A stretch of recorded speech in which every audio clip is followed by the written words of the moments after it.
Hello students, हमने पिछले video में atomic number, mass number, electrons, protons और न्यूट्रॉन फाइंड आउट करना सीखा था कि किस प्रकार से अगर हमें एटॉमिक नंबर मिला हुआ है तो हम इलेक्ट्रॉन प्रोटॉन निकाल सकते हैं, किस तरीके से हमें मास नंबर मिला हुआ है तो हम प्रोटॉन न्यूट्रॉन के बारे में जान सकते हैं। बेटा, अगर इन चीज़ों को हम जान गए हैं तो किसी एटॉमिक स्ट्रक्चर के लिए आज जो हम करने वाले हैं वो है डिस्ट्रीब्यूशन ऑफ इलेक्ट्रॉन। तो हम इलेक्ट्रॉनिक कन्फिग्रेशन की तरफ आते हैं। Now our today's topic is electronic configuration. Electronic distribution बोल सकते हो आप इसको, इलेक्ट्रॉनिक कन्फिग्रेशन। ठीक है,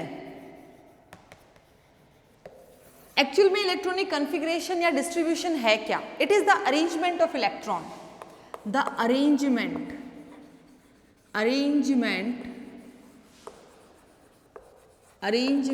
of electrons, okay, in different shells,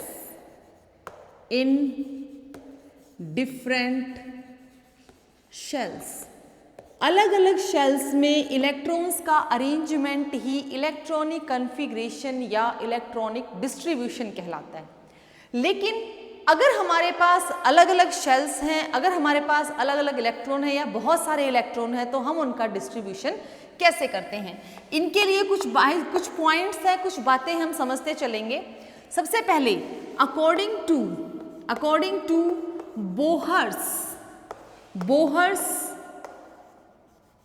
Bohr scheme बोल दीजिए आप इसको, scheme, the electrons were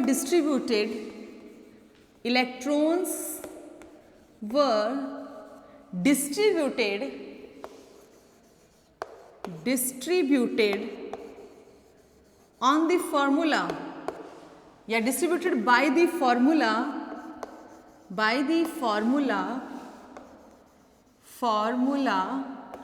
2n²। बेटा, इसको आप मैजिक फॉर्मूला या मैजिक नंबर भी कहोगे।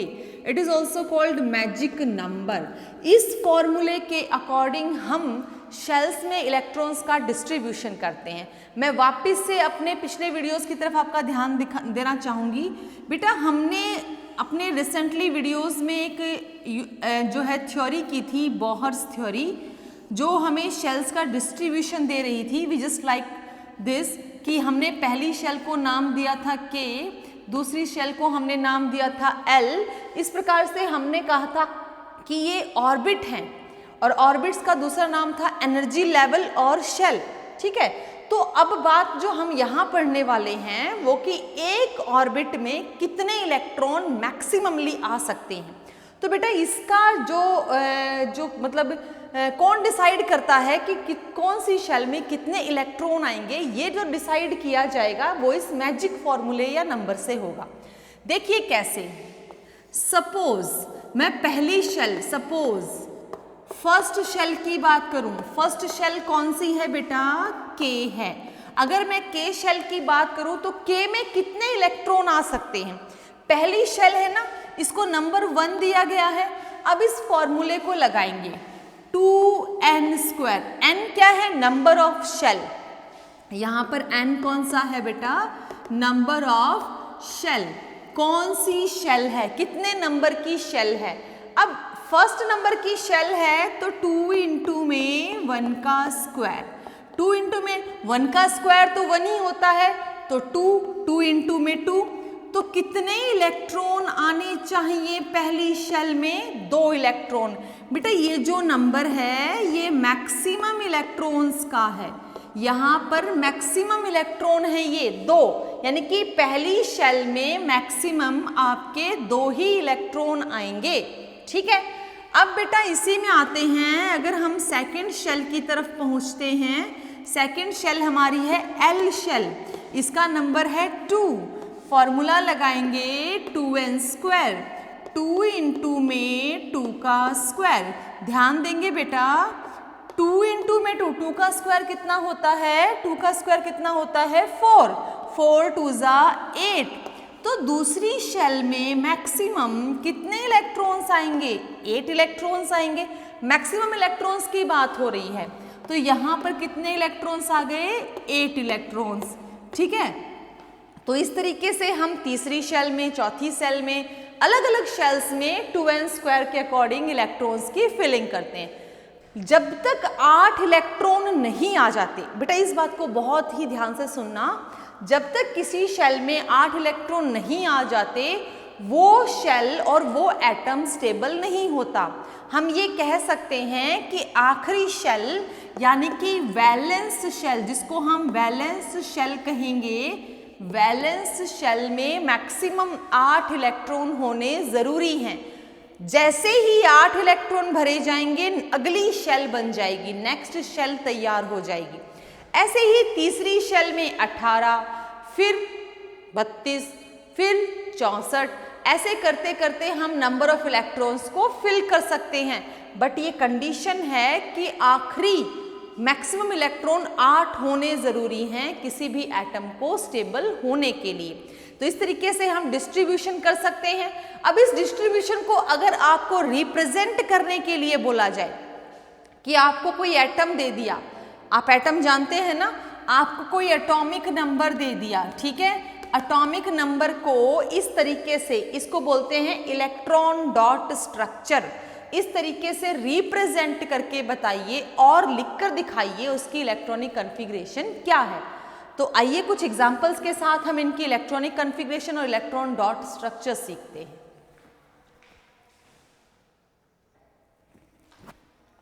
चलो बेटा एग्जाम्पल लेते हैं कुछ। मेरा पहला एग्जाम्पल है, आपको यहाँ पर कुछ चीज़ें हैं जो सबके साथ लिखनी होंगी। पहला एग्जाम्पल है मेरा लिथियम एटम, ठीक है, लिथियम नाम का एक एलिमेंट है।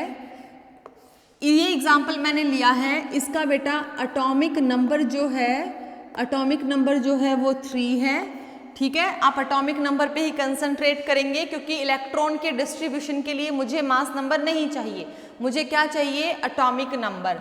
चलिए सबसे पहले मैं इसका बनाऊंगी इलेक्ट्रॉन डॉट स्ट्रक्चर, ठीक है। अब ये बेटा मैंने शेल्स ड्रॉ कर दी हैं, लेकिन अभी इलेक्ट्रॉन नहीं भरूंगी मैं इसमें, क्योंकि मैं सबसे पहले आपको इलेक्ट्रॉनिक डिस्ट्रीब्यूशन सिखाऊंगी कि लिथियम हमारे पास प्रेजेंट है, एटॉमिक नंबर हमारे पास 3 है, तो नंबर ऑफ इलेक्ट्रॉन कितने हुए, नंबर ऑफ इलेक्ट्रॉन कितने हुए, 3 हो गए। नंबर ऑफ प्रोटॉन कितने हो गए, नंबर ऑफ प्रोटॉन भी 3 हो गए। तो नंबर ऑफ प्रोटॉन तो मैं यहाँ लिख सकती हूँ 3 है। अब डिस्ट्रीब्यूशन करते हैं। पहली शेल है के शेल, पहली शेल कौन सी है, के शेल। के शेल में मैक्सिमम कितने इलेक्ट्रॉन आ सकते हैं, 2 आ सकते हैं, है ना। अच्छा दूसरी शेल भी बन गई, दूसरी शेल कौन सी होती है, एल शेल। अब 2 इलेक्ट्रॉन, इन 3 में से 2 इलेक्ट्रॉन तो पहली शेल में कंज्यूम हो गए, कितने इलेक्ट्रॉन बचे, 1, तो वो अगली शेल में चले गए। अब अगली शेल में इलेक्ट्रॉन कब तक ऐड होते रहेंगे, जब तक क्या ना हो जाएं, 8 ना हो जाएं। जैसे ही यहाँ पर 8 हो गए अगली शेल बन जाएगी, उसमें 8 हो गए उससे अगली शेल बन जाएगी, उसमें 8 हो गए उससे अगली शेल बन जाएगी। इस तरीके से शेल्स का डिस्ट्रीब्यूशन होता है। पहली शेल में 2 इलेक्ट्रॉन हैं, ठीक है, दूसरी शेल में 1 इलेक्ट्रॉन है। ये है इलेक्ट्रॉनिक डिस्ट्रीब्यूशन लिथियम का। अब लिथियम का सिंबल ऐसे Li आएगा, ये इसका एटॉमिक नंबर है और ये इसका मास नंबर है। तो इस तरीके से हम डिस्ट्रीब्यूशंस करते हैं, ठीक है। चलिए एग्जाम्पल नंबर 2 पे आते हैं, एग्जाम्पल नंबर 2 पे आते हैं। एग्जाम्पल नंबर 2 इसके बाद लेते हैं बेरिलियम का, ठीक है, बेरिलियम, बेरिलियम एटॉमिक नंबर, इसका एटॉमिक नंबर से, एटॉमिक नंबर को हमने कैसे रिप्रेजेंट किया था, जेड से रिप्रेजेंट किया था कि ए से, जेड से किया था ना, 4। अगर 4 हैं तो नंबर ऑफ इलेक्ट्रॉन कितने हो गए, 4। नंबर ऑफ इलेक्ट्रॉन कितने हो गए, 4। नंबर ऑफ प्रोटॉन्स कितने हो गए, नंबर ऑफ प्रोटॉन्स भी कितने हो गए, 4। अब इसका इलेक्ट्रॉनिक डिस्ट्रीब्यूशन करने से पहले मैं शेल ड्रॉ कर देती हूँ। ये मेरी पहली शेल है, ये न्यूक्लियस है, ये मेरी दूसरी शेल है। अब यहाँ पे डिस्ट्रीब्यूशन शो करेंगे, ये पहली शेल, ये दूसरी शेल। पहली शेल में 2 इलेक्ट्रॉन, कितने इलेक्ट्रॉन बच गए, 2 इलेक्ट्रॉन बच गए। दूसरी शेल में कितने चले गए, 2 इलेक्ट्रॉन। पहली शेल में 2 इलेक्ट्रॉन ड्रॉ करेंगे, दूसरी शेल में फिर से 2 इलेक्ट्रॉन ड्रॉ करेंगे। इस प्रकार से इसके डिस्ट्रीब्यूशन को भी हमने शो कर दिया। ऐसे करते करते हम आगे आते हैं। हमारा थर्ड जो एग्जाम्पल है वो है बोरोन। बोरोन, इसका एटॉमिक नंबर होता है 5। नंबर ऑफ इलेक्ट्रॉन कितने हो गए? नंबर ऑफ इलेक्ट्रॉन कितने हो गए? 5। नंबर ऑफ प्रोटॉन्स कितने हो गए? 5। ठीक है, इलेक्ट्रॉनिक डिस्ट्रीब्यूशन करेंगे हम KL। पहली शेल में मैक्सिमम 2 इलेक्ट्रॉन, दूसरी शेल में 3, क्योंकि 5 तभी बनेंगे। मैंने आपको क्या कहा था, जब तक यहाँ पर 8 नहीं हो जाता आप इलेक्ट्रॉन ऐड करते रहेंगे, आप ऐड करते रहेंगे। ये हमारा स्ट्रक्चर है, ये इसका न्यूक्लियस है, ये इसकी पहली शेल है, ये दूसरी शेल। पहली शेल में 2 इलेक्ट्रॉन, दूसरी शेल में 3 इलेक्ट्रॉन का डिस्ट्रीब्यूशन।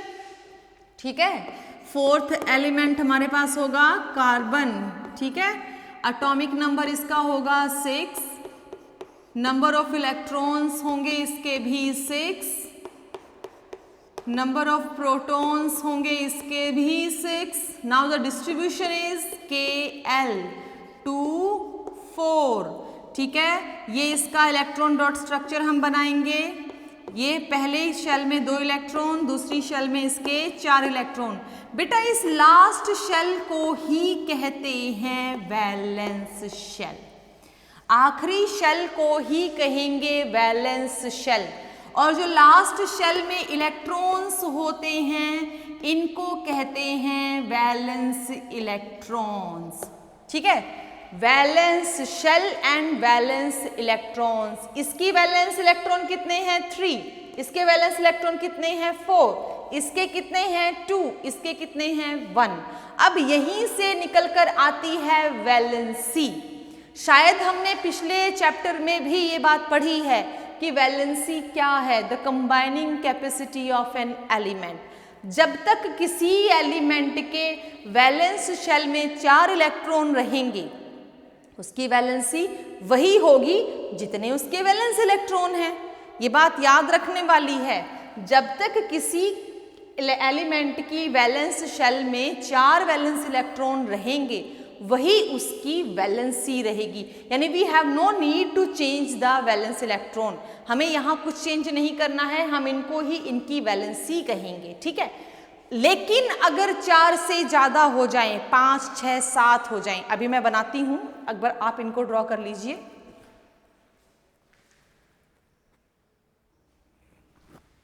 चलिए नेक्स्ट एग्जाम्पल लेते हैं। एग्जाम्पल नंबर 4, आई थिंक 4 हो गया था। 5 पे आ गई हमारे पास बेटा नाइट्रोजन। ठीक है, नाइट्रोजन हमने लिया। एटॉमिक नंबर नाइट्रोजन का होता है बेटा 7। नंबर ऑफ इलेक्ट्रॉन्स होंगे बेटा 7। नंबर ऑफ प्रोटॉन्स भी बेटा होंगे 7। इलेक्ट्रॉनिक डिस्ट्रीब्यूशन बेटा 2 शेल में ही होगा, 2 and 5। ठीक है, ये न्यूक्लियस है, ये हमारी पहली शेल है, ये हमारी सेकंड शेल है। पहली शेल में 2 इलेक्ट्रॉन बोले गए हैं, दूसरी यानी कि वैलेंस शेल में 5 इलेक्ट्रॉन बोले गए हैं। ये वैलेंस इलेक्ट्रॉन है। अभी अभी मैंने आपको कहा था कि वैलेंसी अगर 4 नंबर तक वैलेंस इलेक्ट्रॉन अगर प्रेजेंट है हमारी वैलेंस शेल में तो हमें उसके लिए कोई अलग से चीज निकालने की जरूरत नहीं है, वही हमारी वैलेंसी है। लेकिन अगर 4 से ज्यादा है, अगर 4 से ज्यादा हैं तो वैलेंसी कैलकुलेट करने का ये फॉर्मूला है 8 minus valence electron, 8 minus valence electron. ठीक है, अगर 4 से ज्यादा होते हैं तो वैलेंसी के लिए आपको ये फॉर्मूला अप्लाई करना है। अब जैसे 5 हैं, 8 माइनस 5, 8 माइनस 5 तो वैलेंसी कितनी आ गई बेटा? 3। ठीक है, मैं दूसरा एक एग्जांपल और ले रही हूं। 6 में ऑक्सीजन। ठीक है, ऑक्सीजन कंटिन्यूअसली चल रहे हैं हम, कोई डिस्ट्रीब्यूशन नहीं है, कोई अलग से हम नहीं लिख रहे, आपको कंफ्यूजन नहीं होना चाहिए। नंबर ऑफ इलेक्ट्रॉन्स कितने हो गए? 8। नंबर ऑफ प्रोटॉन्स कितने हो गए? 8। ठीक है, अब हम इसका डिस्ट्रीब्यूशन करते हैं K और L, 2 ही शेल होंगी। पहली शेल में 2, दूसरी शेल में कितने इलेक्ट्रॉन हो जाएंगे? 6 इलेक्ट्रॉन। ठीक है, अब हमने इसका स्ट्रक्चर बनाना है, इलेक्ट्रॉन डॉट स्ट्रक्चर। ये पहली शेल हो गई, ये हमारी सेकंड शेल होगी। पहली शेल में 2 इलेक्ट्रॉन हैं, सेकंड शेल में देखो 6 इलेक्ट्रॉन्स हैं, है ना? 6 इलेक्ट्रॉन सक्सेसफुली आ रहे हैं। और ये कब तक आएंगे? जब जब तक हम इसमें 8 इलेक्ट्रॉन्स नहीं डालते। Now what is the valency for this element? Valency क्या रहेगी? 8 माइनस वैलेंस इलेक्ट्रॉन। यहाँ पर भी हम ये फॉर्मूला लगा सकते हैं, 8 माइनस वैलेंस इलेक्ट्रॉन। 8 कितना है, सॉरी वैलेंस इलेक्ट्रॉन कितने हैं? 6 हैं, तो वैलेंसी कितनी आ गई इसके लिए? 2। ठीक है, तो वैलेंस इलेक्ट्रॉन से हम वैलेंसी कब निकालेंगे? जब वैलेंस इलेक्ट्रॉन 4 से ज़्यादा होंगे, 5, 6, 7 होंगे। एक और चीज़ जो याद रखने वाली है बेटा, Nobel gases have zero valency. Noble gases की वैलेंसी हमेशा 0 होती है, ये आप ध्यान रखिएगा। क्यों? क्योंकि उनके वैलेंस में हमेशा 8 इलेक्ट्रॉन होते हैं। पीरियोडिक टेबल में आप चेक कीजिएगा, नोबल गैसेस के पीरियोडिक टेबल में 8 इलेक्ट्रॉन होते हैं, तो वो अगर 8 से आप माइनस करोगे 8 वैलेंस इलेक्ट्रॉन, तो कितना बचा? 0। So noble gases have 0 valency, right. तो बेटा यहाँ तक आपको प्रैक्टिस करनी है, अप टू 20 एलिमेंट तक आप प्रैक्टिस कीजिएगा। अप टू 20 यानी कि कैल्शियम तक आप इन सभी एलिमेंट्स के लिए ऐसे स्ट्रक्चर आपको कॉपी में अपने ड्रॉ करने हैं, बनाने हैं, वैलेंसी फाइंड आउट करनी है, वैलेंस इलेक्ट्रॉन फाइंड आउट करने हैं, एंड इलेक्ट्रॉनिक कॉन्फ़िगरेशन आपको लिखनी है। This term is called electronic configuration. इस टर्म को हम बोलेंगे इलेक्ट्रॉनिक कॉन्फ़िगरेशन। ठीक है, आई होप आपको अच्छे से समझ में आ गया। टिल देन इनकी प्रैक्टिस कीजिए, हम आगे और टॉपिक्स करेंगे डिस्कस। बहुत ही इंटरेस्टिंग टॉपिक है, फिर भी आप इसको ध्यान से करते चलिए।